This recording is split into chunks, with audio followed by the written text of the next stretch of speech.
ഞങ്ങൾക്ക് വീടില്ല.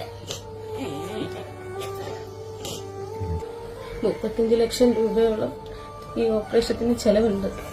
ഞങ്ങൾക്കൊന്നും നിവർത്തിയില്ല. ഞങ്ങൾക്ക് കയറിക്കിടക്കാനും പോലും ഇല്ല. എല്ലാരും ഞങ്ങളെ സഹായിക്കും. ഞങ്ങൾക്ക് വേണ്ടിയിട്ട് എല്ലാരും ദുആക്കും. ഈ കയ്യിൽ പിസ്റ്റലായിട്ടുണ്ട് ഞാൻ ഇത്രയും നാളും ആംബുലൻസ് ഓടിച്ചോണ്ടിരുന്നു. മുമ്പോട്ടിനി ആംബുലൻസ് ഓടി എന്റെ കുഞ്ഞുങ്ങൾക്ക് അഡ്വാൻസ് കൊടുക്കാൻ പറ്റാത്തൊരു സിറ്റുവേഷൻ. അപ്പോൾ ഇനി എന്റെ കിഡ്നി മാറ്റിവെക്കാനേ നിവൃത്തിയുള്ളെന്നാണ് ഡോക്ടർമാർ പറഞ്ഞേക്കുന്നത്. അതുകൊണ്ട്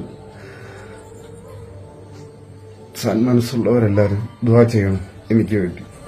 എന്റെ വാപ്പ മരിച്ചിട്ട് 14 വർഷം. ഞങ്ങൾക്ക് എല്ലാത്തിനും താടിയേറ്റങ്ങൾ മാത്രമേ ഉള്ളൂ. ജീവിതത്തിലോട്ട് കൊണ്ടുവരാൻ എല്ലാവരും സഹായിക്കണമെന്ന്. നമസ്കാരം, ഞാൻ സാജൻ കച്ചേരിയാണ്.